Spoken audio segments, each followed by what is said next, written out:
Hello दोस्तों, तो आज हम लोग पढ़ेंगे MCQ questions of in the kingdom of fools class 9th English moments book का चैप्टर 4। तो आइए वीडियो को स्टार्ट करते हैं। सबसे पहला क्वेश्चन देखते हैं, यहाँ पर दिया गया है, पूछ रहा है कि who was made new king after the previous kings executions. यानी जो पहला राजा होता है, पहले जो राजा होता है उसके जगह पर कौन नया राजा बनाया जाता है या कौन नया राजा बनता है। तो क्वेश्चन नंबर फर्स्ट का जो राइट आंसर है वो है ए, द गुरु। यानी जो गुरु होते हैं, ठीक है, वो पुराने राजा के जगह पर वो नया राजा बनते हैं। क्वेश्चन 2 है, it was decided to hang the disciple in the place of the merchant because. यानी ये डिसाइड किया गया कि किसको दिया जाएगा फांसी, डिसाइपल को दिया जाएगा फांसी, किसके जगह पर, मर्चेंट के जगह पर। क्यों? क्वेश्चन नंबर 2 का जो राइट आंसर है वो है D, he was fight enough to fit the stack. क्योंकि जो डिसाइपल था, ठीक है, काफ़ी मोटा था, इसीलिए उसको काफ़ी फिट माना जा रहा था कि वो फांसी पर चढ़ाया जा सकता है आसानी से। Question 3, the king said that the merchant had inherited. यानी राजा ने कहा कि मर्चेंट है, क्या हो गया, इनहेरिटेड हो चुका है, ठीक है। तो क्वेश्चन 3 का जो राइट आंसर है वो है C, his father's riches as well as sins. Question 4, the bricklayer said he couldn't build the wall right because. यानी जो ब्रिक्सलेयर का मतलब जो मिस्त्री था वो कहने लगा कि मैं दीवार को अच्छे से नहीं बना सका। क्यों नहीं बना सका? तो क्वेश्चन 4 का जो राइट आंसर है वो है डी, क्यों? He could not keep his eyes on a mind and the wall due to the jingling anklets of the dancing girls who kept going up and down the street all day. यानी मिस्त्री कहता है कि मैं इसलिए सही से दीवार को नहीं बना पाया क्योंकि वहाँ पे एक लड़की थी, डांसिंग गर्ल थी, जो कि वो हमेशा उस स्ट्रीट में इधर उधर जा रही थी। अब मुझे उसके जो पायल की आवाज़ थी, पायल के जो घुंघरू होते हैं उसकी जो आवाज़ थी, मुझे डिस्ट्रैक्ट कर रहा था, इसलिए मैं अच्छे से दीवार को नहीं बना सका। Question 5, the merchant told the king that his name was. जो मर्चेंट होता है वो बताता है किंग को कि उसका क्या नाम है। तो क्वेश्चन 5 का जो राइट आंसर है वो है A, such and such. The merchant told the king that his name was such and such. यानी जो मर्चेंट होता है वो राजा को बताता है कि इसका नाम क्या क्या है, ठीक है, ये सारी चीज़ें बताता है, इसलिए सच एंड सच यहाँ पे यूज किया गया है। Question 6, who did the bricklayer hold responsible for making a weak wall. यानी जो मिस्त्री होता है वो किसको जिम्मेदार ठहराता है कि वो अच्छे से दीवार नहीं बना सका।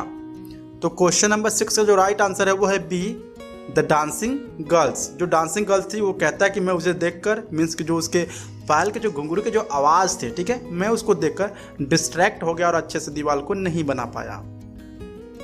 Question 7, who was summoned next to the rich merchant. यानी रिच मर्चेंट के बाद किसके पास राजा का सम्मन गया, मतलब सम्मन का मतलब होता है किसी को बुलावा आना, ठीक है। तो क्वेश्चन 7 का जो राइट आंसर है वो है ए, द ब्रिक्सलेयर। जो मिस्त्री था उसको बुलाया गया मर्चेंट के बाद। क्वेश्चन 8 देखते हैं, who did the king summon for the first time. यानी सबसे पहला राजा का समन किसके पास गया। तो क्वेश्चन नंबर 8 का जो राइट आंसर है वो है सी, द मर्चेंट। जो मर्चेंट होता है सबसे पहले उसके पास समन जाता है। क्वेश्चन 9 देखते हैं, after the thief's death who ran to the king for justice. यानी जब उस चोर, यानी जो चोर था उसका जब डेथ हो गया, मीन्स मृत्यु हो गई, तो उसके बाद दीप जो चोर था, ठीक है, चोर के जो जस्टिस था, मतलब उसके लिए कौन राजा के पास गया। तो क्वेश्चन नंबर 9 का जो राइट आंसर है वो है ए, द दीप्स ब्रदर। जो उस चोर का भाई था वह न्याय के लिए कहाँ जाता है, राजा के पास जाता है। Question 10, in whose house did the thief break into. यानी किसका घर जो चोर था वो तोड़ा था। तो क्वेश्चन नंबर 10 का जो राइट आंसर है वो है सी, अ रिच मर्चेंट का घर तोड़ा था किसने? एक चोर ने। क्वेश्चन 11 है, what was the disciple's opinion about living there? यानी फुल्स का जो किंगडम था वहाँ पर रहने के लिए जो डिसाइपल थे, मतलब जो चेले थे उस गुरु के, उनका क्या ओपिनियन था उसके बारे में। तो क्वेश्चन 11 का जो राइट आंसर है वो है A, he wanted to live there and enjoy good. वो चाहता था कि वहाँ पर रहना, डिसाइपल जितने भी थे वहाँ चाहते थे रहने के लिए और चाहते थे कि अच्छे से एंजॉय करें वहाँ पर रह के। Question 12, what did everything cost in the kingdoms of fools? यानी जितने भी सामान थे वहाँ के क्या कास्ट थी, मतलब कितने पैसे लगते थे कुछ भी सामान खरीदने में। तो क्वेश्चन 12 का जो राइट आंसर है वो है ए। चलिए क्वेश्चन नंबर 13 देखते हैं, who reached in the kingdom of fools? यानी कौन पहुंचा किंगडम ऑफ फूल्स में, यानी जो जगह था। तो क्वेश्चन नंबर 13 का जो राइट आंसर है वो है ए गुरु एंड हिज डिसाइपल, यानी एक गुरु थे और उनके कुछ चेले थे जो किंगडम ऑफ फूल्स पे पहुंचते हैं। ठीक है। Question 14, in the kingdom of fools when did the people sleep? यानी जो किंगडम ऑफ फूल्स था वहाँ के जो लोग थे कब सोते थे। तो क्वेश्चन नंबर 14 का जो राइट आंसर है वो है ए, ड्यूरिंग द डे, यानी वहाँ के लोग सिर्फ दिन में सोते थे और रात को जागते थे। Question 15, what did the king and the minister decide to do? जो मिनिस्टर होते हैं और जो राजा होता है वो क्या डिसाइड करते हैं करने के लिए। तो क्वेश्चन 15 का जो राइट आंसर है वो है बी, क्या करना चाहते हैं? They decided to change the day into night and night into the day. वो चाहते थे अपना चेंज करना, ठीक है, जो रात था उसको दिन में और जो दिन था उसको रात में। Question 16, according to the Guru whose behaviour is unpredictable? यानी जो गुरु थे, ठीक है, वो क्या बताते थे कि जिनका किसका बिहेवियर अनप्रेडिक्टेबल हो सकता है, जिसका हम भविष्यवाणी ना कर सके। तो क्वेश्चन 16 का जो राइट आंसर है वो है सी, फुलिश पीपल। जो मूर्ख लोग होते हैं उनका हम बिहेवियर के बारे में कोई भी प्रेडिक्ट नहीं कर सकते कि वो किस समय क्या कर सकते हैं। Question 17, in what conditions did the guru agree to be the next king?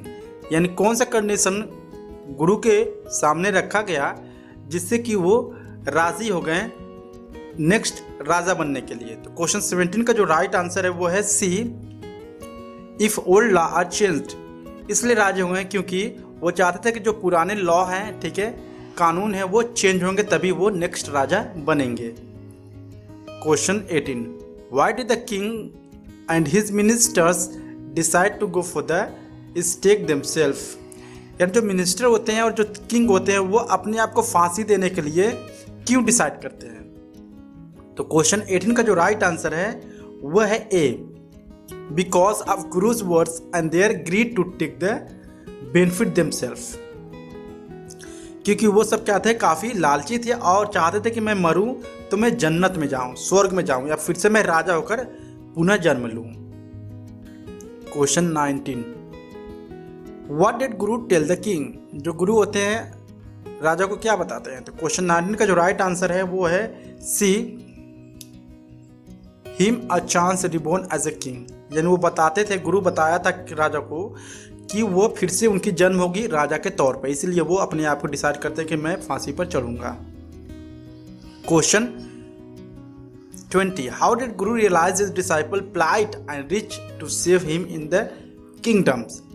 यानी गुरु कब रियलाइज करें किए कि जो उनके डिसाइपल हैं, ठीक है, वो अब पहुंच गए हैं अपने आप को बचाने के लिए राजा के दरबार में। तो क्वेश्चन 20 का जो राइट आंसर है वो है A, with his magical power and vision.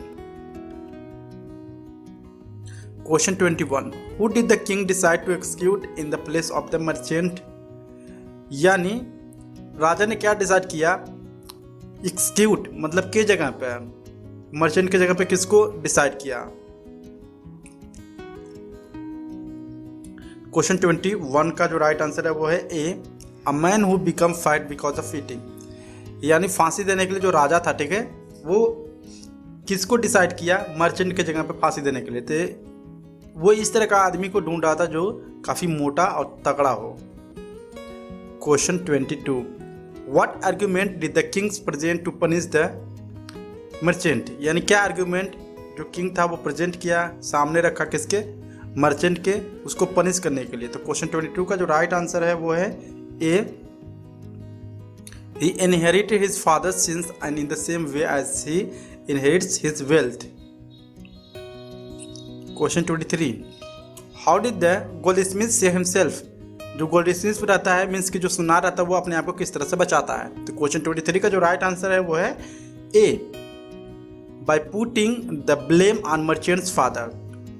जो गोल्डस्मिथ था वो क्या करता है, अपना जो दोष होता है वो मर्चेंट्स के पिताजी होते हैं उनके ऊपर क्या करता है, रख देता है।